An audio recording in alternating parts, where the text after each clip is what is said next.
Hi, I'm Shay Oliver. Welcome to the Priority Paradigm. I'm sharing stories of amazing people who've made radical changes in their lives for something more important. Today, I'm with Lena Wenzel, and she has a wonderful story to share with us. So without further ado, Lena, take it away. Thank you very much, Shay. Hello, everybody. Let's see where to begin, and that's always the tough part, right? I come from a family of artists, and so I kind of fell into the role of a liberal family, which we had family rules that were sort of like my parents' rules, and we didn't fall into as a family a we'll just say into the norm. So following that, I had my father was a ceramicist, my mother a fiber artist, and a brother who is now a sushi chef. So Very cool. I kind of got started on a different path. Right after college, I fell into property management, and from there out kind of did everything that I could in property management. It wasn't quite enough for me, so I got into the real estate market and was a broker in the Boulder real estate market for 15 or 16 years. During that time, I kind of bounced around from commercial to residential real estate, which was a much different path than my family chosen path. Very much.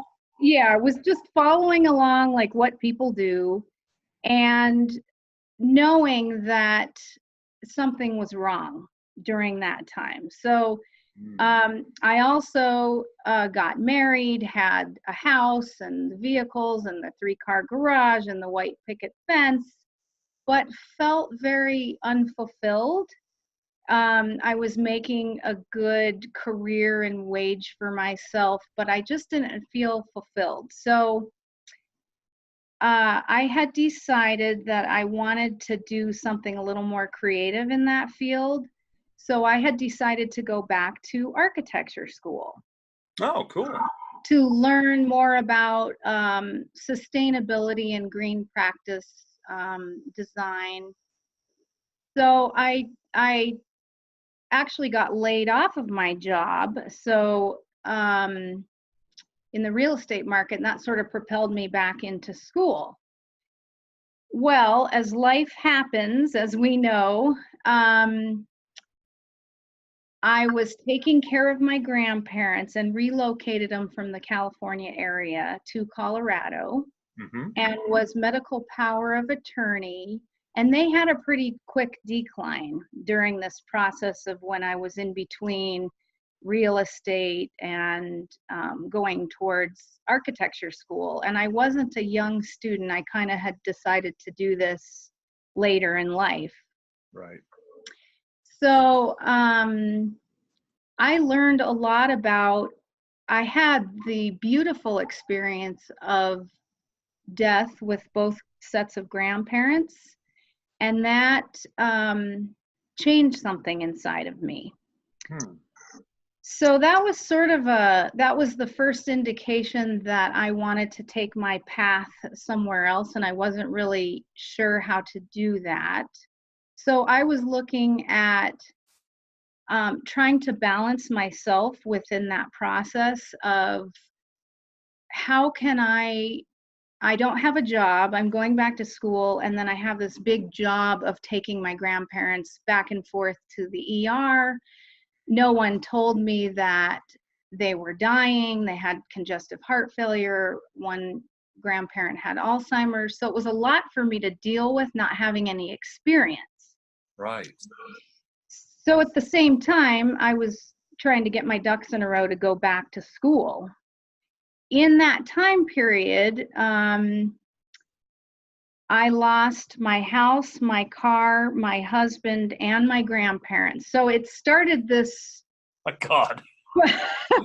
propelling this spiral of events where I was losing a lot in my life, including myself. So I was going through not having support in my marriage, losing my identity from going through that divorce, Right. losing my grandparents who I was close with, and having this this death and dying experience with them that I didn't know how to articulate or share. And my immediate family wasn't around to share that with. So I was making all of these decisions, and also dealing with the stress of my own personal life in addition to that. So I relocated. I lost my grandparents and went through that bereavement process. And that was a big ordeal. That was a huge ordeal. Certainly. So I went back to school. The divorce process was so personally difficult for me. I did relocate to a place closer to where my parents lived at the time, got myself back to school and kind of built myself back up. During that time period, there was a break for me when I graduated architecture and design school, where I wasn't married. I didn't have any kids. I was in a kind of a pause. Mm-hmm. So I wondered what I could do with my life, and I wanted to fulfill a dream. Mm-hmm. And that dream was to go to Peace Corp and to integrate into a community somewhere entirely different. So I went to one meeting that the college hosted, and I was hooked. So I filled out an application. Cool. And lived in Morocco for 3.5 years. I actually extended my service. It was probably one of the hardest things I've ever done. And at the same time, one of the most life-changing and rich experiences that I've had really thus far. I loved it so much that I applied to stay there another 1.5 years after my service and my contract ended. And I learned and gained so much. You know, you get so much back. You're going to teach and work on many different projects and exploring culture. And in that culture, one of the things that I got to explore was the death and dying practices abroad, and how communities come together to share and celebrate as a community in death. And that was very interesting to see. Mm-hmm. From my perspective, being a Peace Corps volunteer. And then I did some other things. I was a cycling tour guide, which was aside from my Peace Corps duties, which was volunteer work. I have kind of a background. I've always been interested in health, and being the liaison between translating Arabic, if you will, the language of Arabic, which I'm pretty conversational and fluent in now, but working with men was such a different process in the Peace Corps as opposed to working with women in that culture and context. I'm sure. So yeah, it was life-changing and a hard work also, but I would take my vacation from Peace Corps and then I'd be a tour guide. Oh, cool. So we'd cover hundreds of miles during a 10-day period, a trip of a lifetime, and we would explore all the vast terrain of Morocco, and I would set up all the logistics and kind of inform the guests on what Morocco is really like, and not from the perspective of being this wonderful place. I gave the tour of what Morocco is like realistically, and what it's like to make bread and go visit the people of the country and what homes really look like. And so it was a little bit different of a tour. Yeah. Not Globus. No. Very, very cool. Now, when was this? When did you come back? I came back in 2014, and my service was from 2011 to 2014. That's so cool. And so what have you done since then? So coming back, actually, the reintegration process was so difficult because I had changed internally so much. I had so much time to read and do processing, and I was moving in an environment where time really wasn't an issue. It wasn't a thing. You don't look at time, and every day is different. You don't know what you're going to get. So since coming back, I kind of sat for 6 months idle, like reintroducing myself into American culture, where when I came back to the place that I've always lived, nothing made sense. So you go to a grocery store and, you get a myriad of options. Whereas when you're in another country, you get, when potatoes grow, that's what you eat. Right. So I decided I wanted to be gentle with myself. I actually worked at a natural grocer store where I could slowly integrate myself into the community and good food. And, that job, after a while, it only lasted maybe 6 months, but it enabled me to connect. I was really missing community. Mm-hmm. So I was able to create community by doing community give back, by teaching meditation and yoga free of charge or by donation at the place where I was working. I was also very interested in what was propelling me toward wanting to understand more about why I don't fit in to the place that I'm from. What was it about that experience and everything up to that experience that changed me so much that I was having such a hard time? Sure. So I decided to take a 3-year course on self-actualization and coming back to who I am. So it was kind of like this Naropa, an extension of Naropa, at a center in outside the Denver area.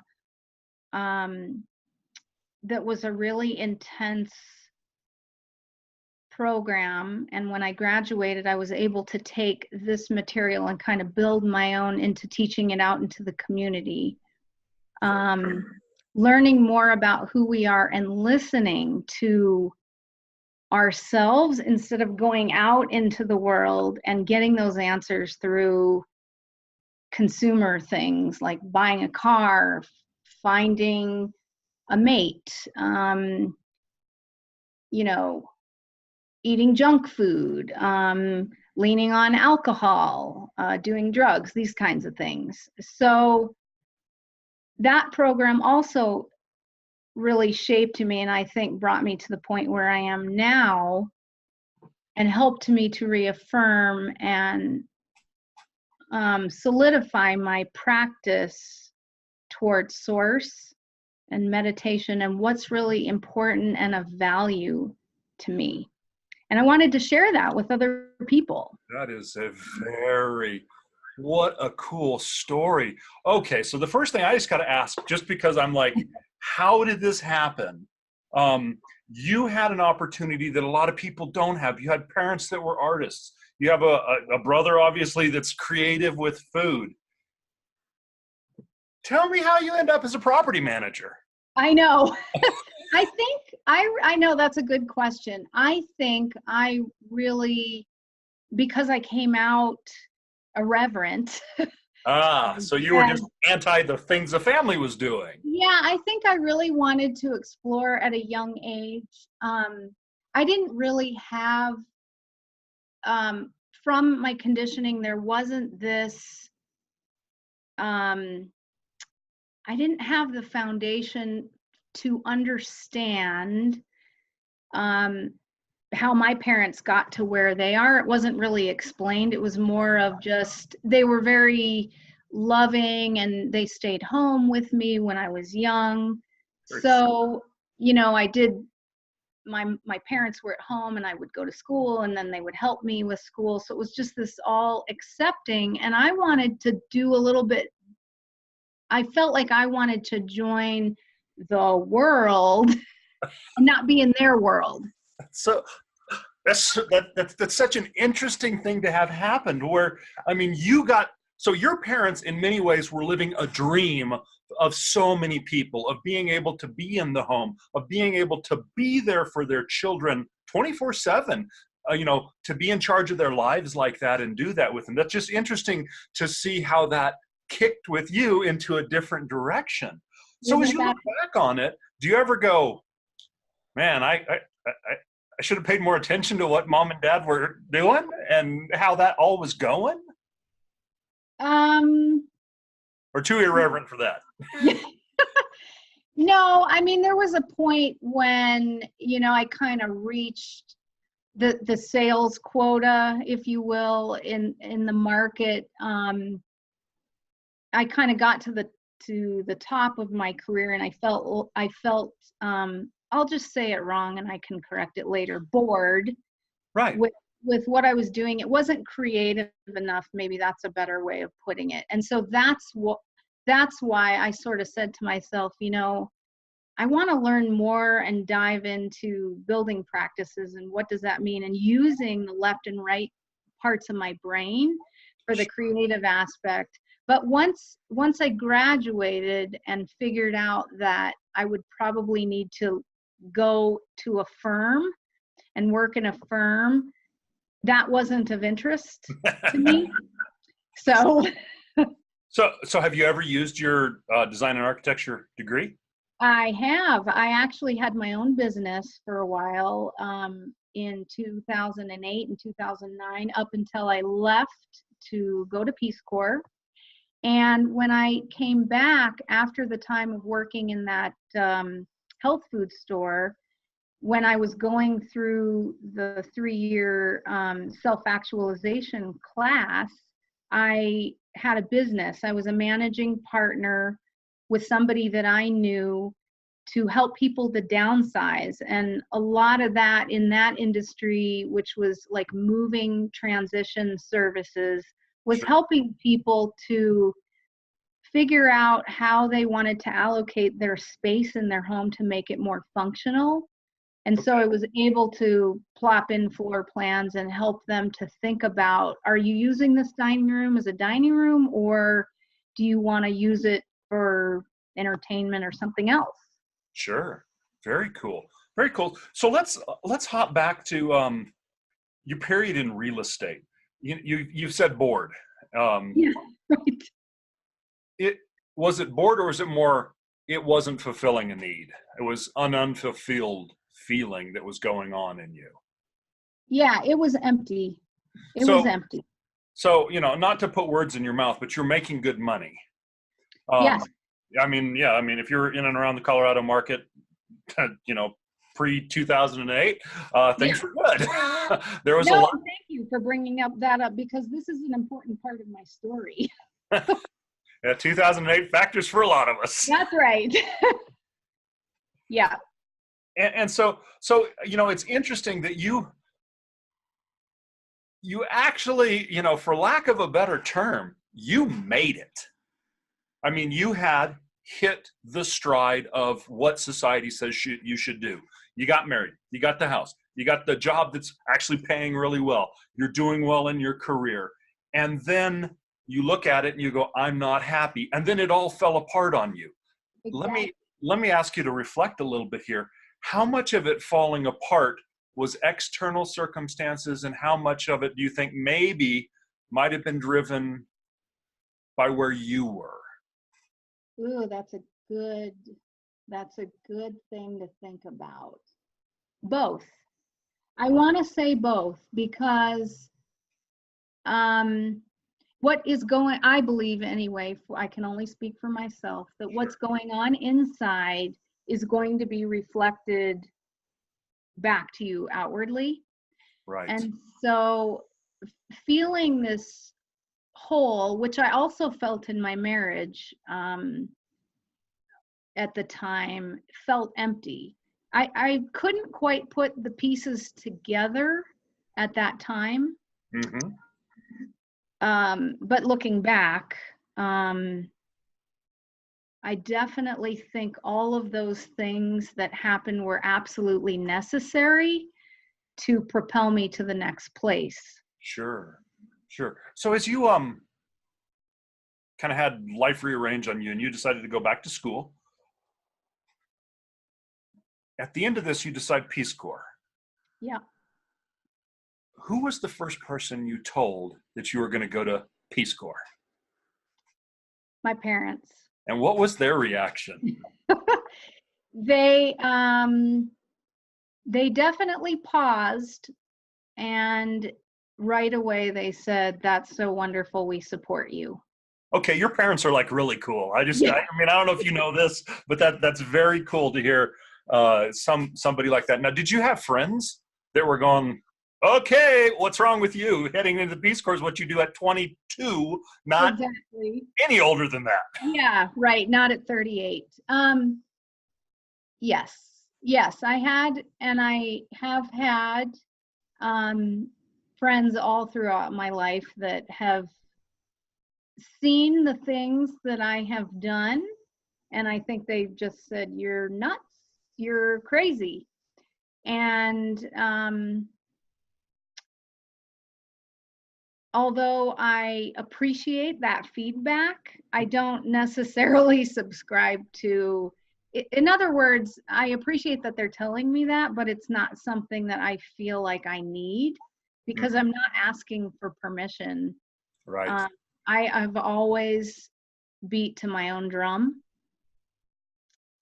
So Very cool. So as you rolled into property management, as you know, I use this term sometimes, the narrative of normal, you kind of got into the swing of doing life the way it's supposed to be done, according to, I don't know who, but it's according to them out there.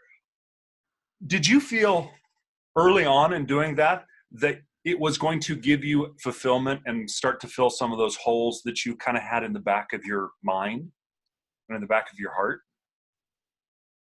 to be completely transparent, from a very young age, and I actually pulled this letter the other day from 1981. I have a letter. I was doing a project in school on, it was something like a place that you want to go, or do some research on a place that you think is cool. The letter actually talked about Peru, going and seeing the Incas, and this ties into a story later, which I'll tell you as that will come up. But the letter said, "I'm not really sure what it is that I need to see, but I feel like I need to go there." So the Peace Corps was really a dream that I had from a very young age, being introduced to a set of artists, parents, who have never seen the world, but have all these worldly artifacts in the house that I grew up in. So I felt very drawn to going, and prior to my leaving, during that pause in my life, I had no idea what to expect. I just didn't know. I just knew I had to go. So as you start, I think the Peace Corps thing at 38 years old is absolutely brilliant. I think it's so cool that you went after a dream that now you've shared with something that you had as a child, to actually go and begin to see some of these things. Did you ever, while you were doing real estate or while you were in school, property management, did you ever think about that dream of doing Peace Corps and think about, I'm just going to drop it and go? No. So you had actually taken that childhood dream and set it aside and put it in some compartment someplace and just let it sit. So what was it that brought it back up then? I'll tell you, I had a very good friend, gentleman friend, that was so supportive during my divorce process that, said to me one time, it stuck with me, I didn't forget it, now that you're graduating school again, I want to be with you. I would really like to marry you, Lena. And I said to him, I'm not ready for that. I don't know if I'm ever going to be ready for that. I love you. I love you as a person, but I have another plan. I have another plan. And so I sat down with him and I told him my plan, which was I'm joining the Peace Corps. And he said, I think that is so fabulous. Go after your dream. Cool. And we had a 7-year completely no contact, and then just a year, it's been a little over a year, we actually got married. Oh, and wow. that's what brought me up here. So but that's what propelled that dream, was really having that pause and thinking about, okay, I had the white picket fence, I had the career, I had the dream. I don't want to do that again, even though this is a different person, but it's being presented to me again. And not only that, I helped him to build his home when I was in design school. Oh, cool. And so we had a history also, because we were friends from way back when. And so I just chose something for me. I wanted to explore what that was deep inside of me. Instead of putting it in that compartment, I wanted it to come up and out. Very cool. So obviously you've transitioned, because during the point of the real estate career and et cetera, you had definitely pushed some things back and said, Yeah. okay, this isn't me anymore. I'm going to be this person that I think I'm supposed to be because this is how the world works.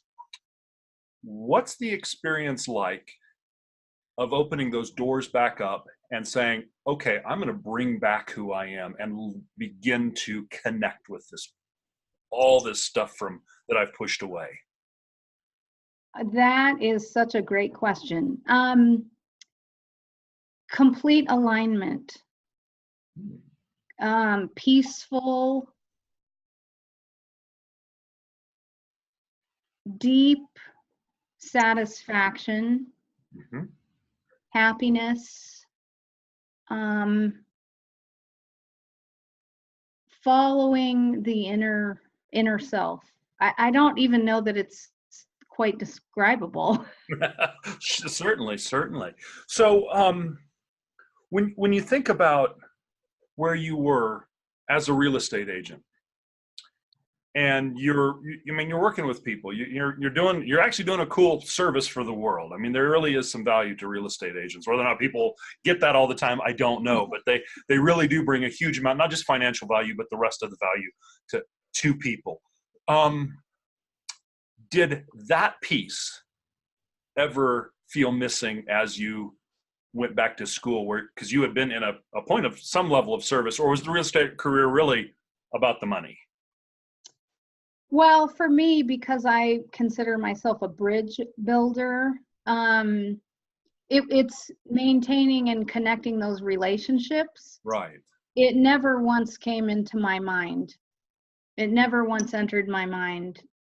After it, I felt like it ran its cycle, just like I feel like the Peace Corps ran its cycle, just like I feel like all of the things that I've done have run its cycle. That's an interesting way to put it, as a cycle. you were in an industry where I've got some friends that are real estate agents, and some of them have done it for, well, I've got one that's retired that did it for 45 years, I think. You were talking about making huge changes in life, running through cycles. Tell me a little bit more about, I mean, that's a little different than what the world says is where you go and step in this career and step down a linear path. You've done ba-doop, ba-doop, ba-doop, this way. What does it feel like to make those changes, and what does it do to you as a person? It's hard. It's hard. It's not easy because all of these choices that I've made those choices, have not gone with, like you said, as the world, like acceptable, we'll just use those terms. It's a path where I think if I'm looking at it from the point of view of like my friends that say, oh my gosh, you're going to do that now, or sometimes I'll have my family say, why don't you just get a job in the architecture field, or what, you're going to be in a Muslim culture for another year and a half. It's hard because you have to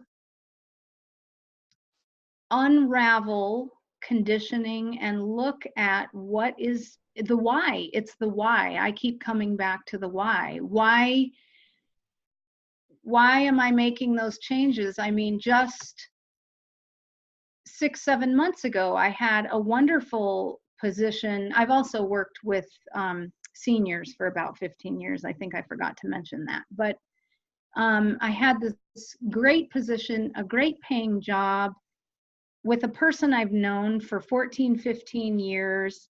Mm-hmm. I was building community up here, and I resigned. So I do this kind of thing over and over again when I feel like that cycle is done. Mm-hmm. But the change is hard. It's grief. It's I'm grieving something. I feel like I want to be present with that grief piece. Mm-hmm. I want to be present with the change that I made when I left my community of 40 some years up in the Louisville area. That was really hard to make a change. I mean, I had been a single person for a long time, so I came to Denver to create a new life with somebody, and it just wasn't easy.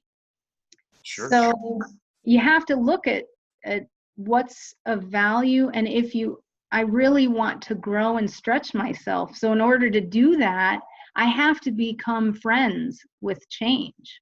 Mm-hmm. And I have to really feel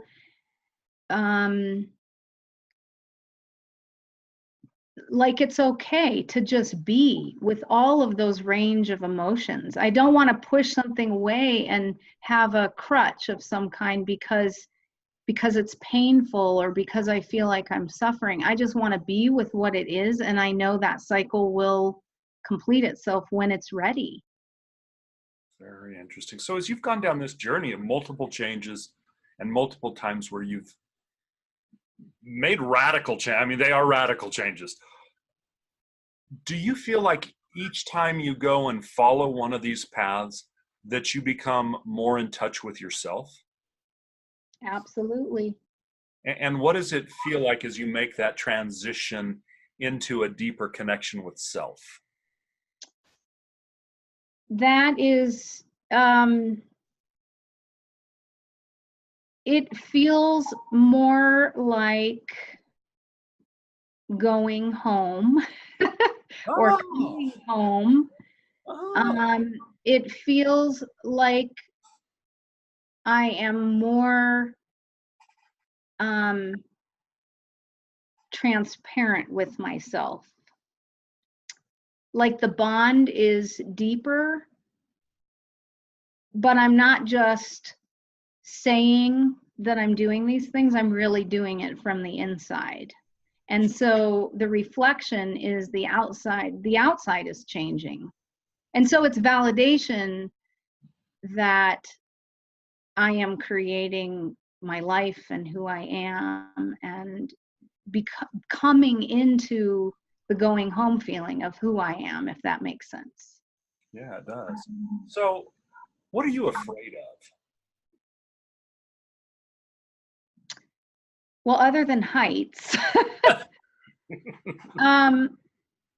really nothing. The most important thing to me right now is death and dying, and I've changed my vocation into hospice work and Oh, becoming a death doula. thank you. So that's where I'm going, and I can honestly say that I fear nothing. That's very cool. So, having gone through the experience with your grandparents, and now you are going through this with more people. There's the classic, we've seen research on it where, researchers go in and ask people who are near death, what do they regret about life? I think there's a corollary to that what we're all looking for, and I'm going to ask you to fill in the corollary. What should people do in life so that they don't end up with regrets? Follow their hearts, and be true to themselves. Be true. And how does one do that? I really believe that it's making time to be quiet, to know. Because I was a person once I was so busy. I mean, I was scheduling in when I had to go to the restroom pretty much. I mean, I would pack my schedule that tight. I mean, I was going to the gym at 6 a.m. I was getting to the office to do my real estate work. I was going to yoga at noon. I was doing 90 minutes of personal training to help people get on a plan. I was doing health food plans, and then I would come home and I would watch my favorite show, and then I would go to sleep for a couple of hours and repeat. I don't subscribe to that kind of a life, because for me, that was a distraction from being quiet. And I think for many people, the pause, the quiet can be frightening. Yes, it can be very frightening. Cool. That's actually great advice too. I think that's wonderful advice. I don't think people do that near as much as they need to, even if it's a few minutes a day, to actually meditate, reflect, not be in the noise of life. I think that's great advice. So just because you've done the Peace Corps, and you're the first person I've talked to in this interview that's actually done the Peace Corps, I've got to ask some questions around that. I mean, that's just such a cool thing to do. First off, what specifically were you doing for the Peace Corps there? What was your actual job? You'll probably laugh when I tell you, because it's just another example of following my own drumbeat. But I came in as a environment volunteer. That was my discipline. So my duty assigned to me was to kind of bridge the gap between the NGOs and these different associations within Morocco. That's to cool. Make them more cohesive and do education around trash and finding out what the different communities needed, like doing a community needs assessment. But that program actually fell through just a month after being in country. Oh. So Peace Corps said, you can stay and figure out a project proposal, or you could go back home. Well, anyone that knows about Peace Corps, there's a waiting period. It took me 2 years, and it's very aggressive. They check everything they do. a psychological background check. They do dental, they do fingerprints, they do health records. They want to know that you're the right fit for the country and also for the Peace Corps. And they do an in-person interview, they do a phone interview. You got to talk to people in Washington, D.C. So it's not an easy program to get into, but once you get into it, it's really wonderful. So I had waited 2 years for this program as, I think I was 38 when I joined. And so it was like, I'm not going to go home. I got too far to get here. So what I decided to do in country, again, as I was listening and assessing, okay, Lena, so this is a dream. And just because a program fell through doesn't mean you can't create something. So create something. So what did I create? I created a program to help women, men, and children become healthy, to share techniques and the practice of yoga and Tai Chi and meditation.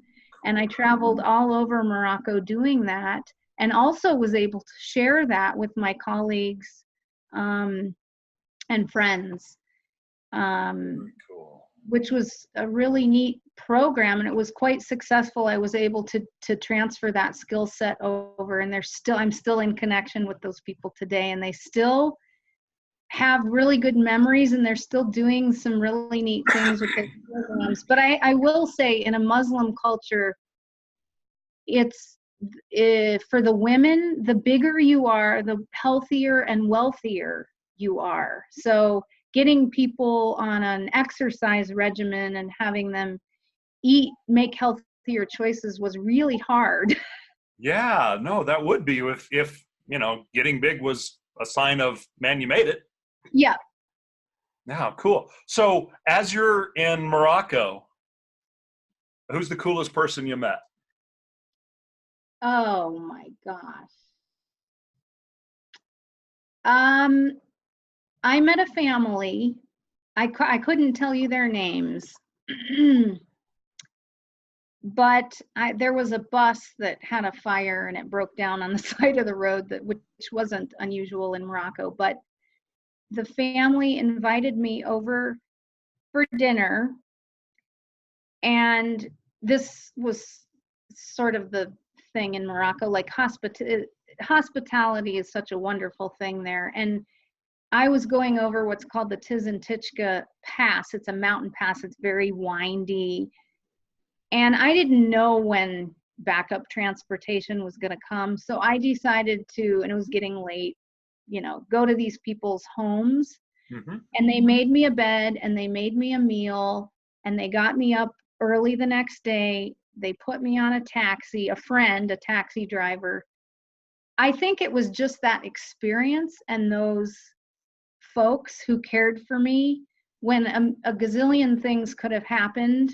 Right. And I didn't once feel unsafe. I felt totally loved and supported and embraced by these people who I had no idea who they were. They made me a big couscous meal. It was Friday, the day of prayer. It was rainy and kind of cold, and I had a bag. And so I'll never forget them. That is a beautiful story. I love that.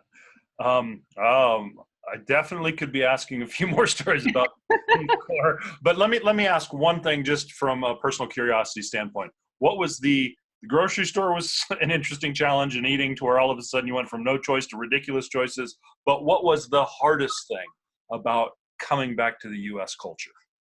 That's a great question. The hardest thing for me was understanding where I fit in. Oh, wow. So you actually felt like you fit in while you were in Morocco and came here and you were the proverbial, round peg trying to go into a square hole. Yeah, I mean, Peace Corps was pretty good about prepping us from a government standpoint of what our reintegration process would be like, but I never imagined that I would feel so passed over when I had this extraordinary experience and I wanted to share it. And I was developing pictures and getting them in coffee shops and galleries to tell my story, which was really neat.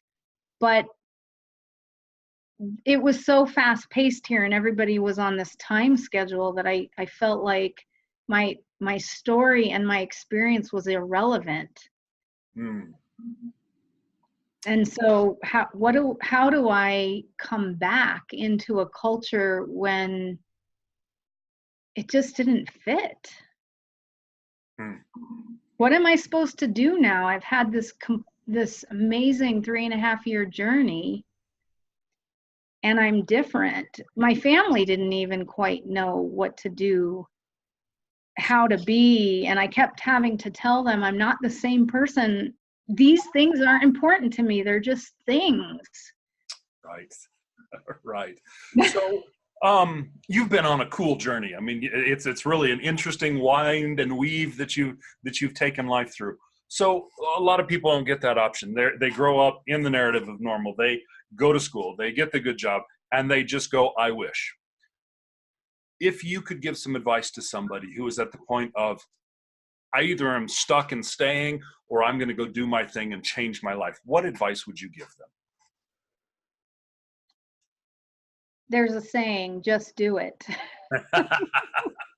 That's the one I like. Yeah, that's really what I would say. Don't hesitate, just do it. We're not here for oodles and oodles amounts of time, and the time is ticking. And in the end, if you look from the end and come into where you are, as I'm working with people that are at the end, I think that's a big deal. And we spend too much time on the stuckness, or focusing in on the happy, or how can I fix it, instead of you just decide you're going to do it and you'll be supported. So you just do it. You find a way. Very, very cool. So, the cliche question, what's the most important thing in life?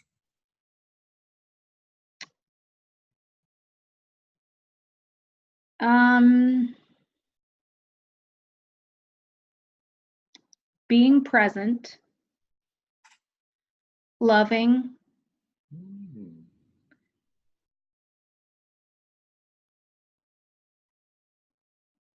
I want to say growing, but I don't know. That's just personal to me. Very cool. Very cool. Well, I do have one question. I'm looking over at my notes here. When are you going to Peru? So that's my clock ticking. You can probably hear it in the background. It's time to go to Peru, folks. No. Yeah, the clock says go. So just do it.